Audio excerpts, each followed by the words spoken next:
Fantastic. So, side lying, second time. Client, yes, let's start with the client. Come and turn around this way. Thank you, on your side. Good. Then, let's look at that. Bending knees, right up there. Another towel. What was the other towel? Back on the chair. Oh yes, over here, sorry. No, Okay. he's already sleeping. So, fairly quickly. I know now that I do still the upper body, so towel here should be quite quick. Quite quick, good. Can you bring this hand out? Yes, and now tuck the towel underneath your body. Fantastic, good. So, kind of ready, right? Okay. So, try to practice to do that in a relatively quick way. Maybe you have this towel, that one, so go from top to bottom, but get prepared. Okay, so let's revise that mobilization of the scapula. 1, 2. The other hand is on the scapula itself. The back hand is on the scapula itself, and then you're tucking this under, yeah, onto your body, and then you're moving it. Slow and small. So you have a nice control over it. Good. Bending. Few options. Female therapist. If the table is a bit higher, then you want to just not have protection of the breast, so you can put a pillow or fold the towel this way. And let's say that you are on this height, yeah, then you do the same thing, but now it's protected. They can't feel it. Exactly. So they're not aware, they relax, the whole experience could be different, okay? Other options would be to actually do that without, to do it really, if you're really tall, then their hand would be on your kind of side, yeah? So you can do it this way. Okay. Other alternatives, you can do it holding their hand. You're actually bending their elbow and you're holding their elbow, and then you're moving it together.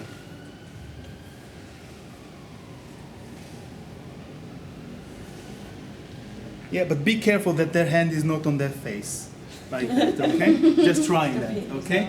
Can be quite annoying, okay? Other ways, you can have it this way and move it. You can come from that side, opposite side.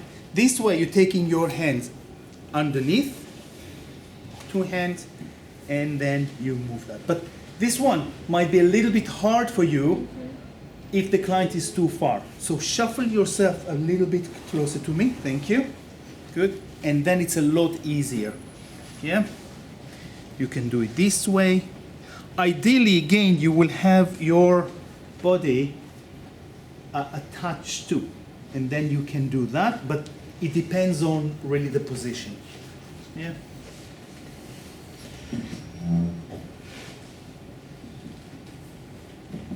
Good. Now, so that's the basic, yeah? You can do it, again, in many, many different ways. You can do it even in that way. So that could be quite easier, but it misses the back. Yeah, so never mind, you know.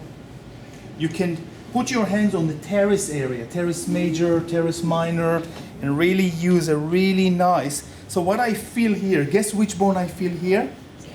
The lateral scapula. Yeah? Because he's quite skinny also. Okay. Right? If we're in this position, which again, you have 1 contact, 2 contact, 3 contacts, then you can use it a lot with other mobilization technique. Yeah? So now again, I'm on the lateral scapula. Can you imagine that? And all these teres muscles coming from here to here. and you kind of stretch it a little bit. Do you see this area a little bit there? You see how it's stretched? This one over here. Yeah? So really good for shoulder mobilization, increasing movement. Once you're there, you can increase the movement of the ribs. Now, there is a bit of a problem because your hands are busy, right? So what you can do is leave the hand here, but depends where. Some elderly, for example, they can't raise their hand more than that. Don't try to say, okay, well, I want your hand here. It's not going to happen. Actually, that's a contraindication. You can't press too hard. And I can see that happening, and it's unpleasant, and you can do quite damage too. So really see where is the neutral, where is the end range of movement. Okay, that seems to be where there is a resistance. Do you all understand what I'm saying? Yeah? So don't force them into this ideal 180 degrees up, because a lot of people, for someone with frozen shoulder, it might be here or here, you know. So you can leave the hand here, and then you can come and you can have a fantastic place to do ribs mobilization.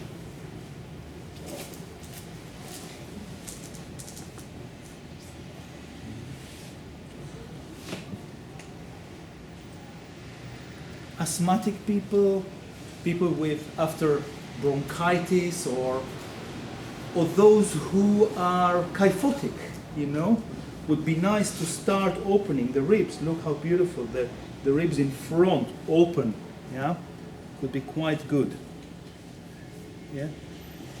You can take and just move each rib to itself, connect it to the spine.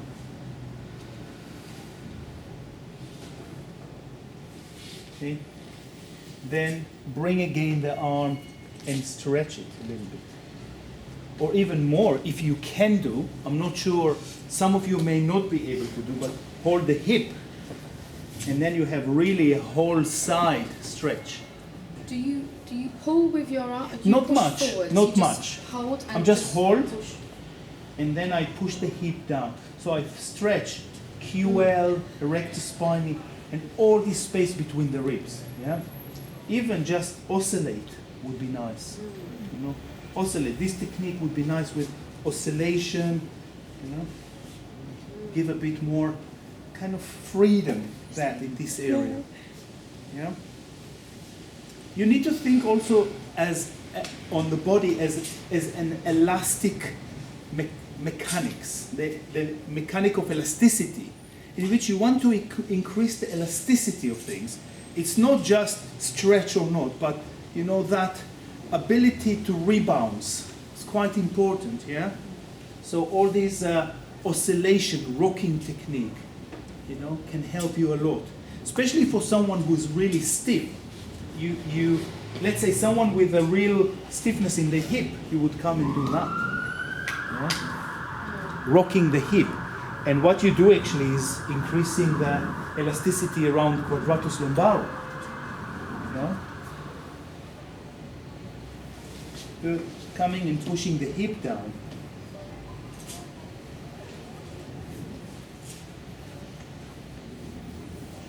And really feel where does it have a resistance? I feel here it's okay, but here upper back, yeah, resistance. Okay, so you're working more into this area. Enough, isn't it?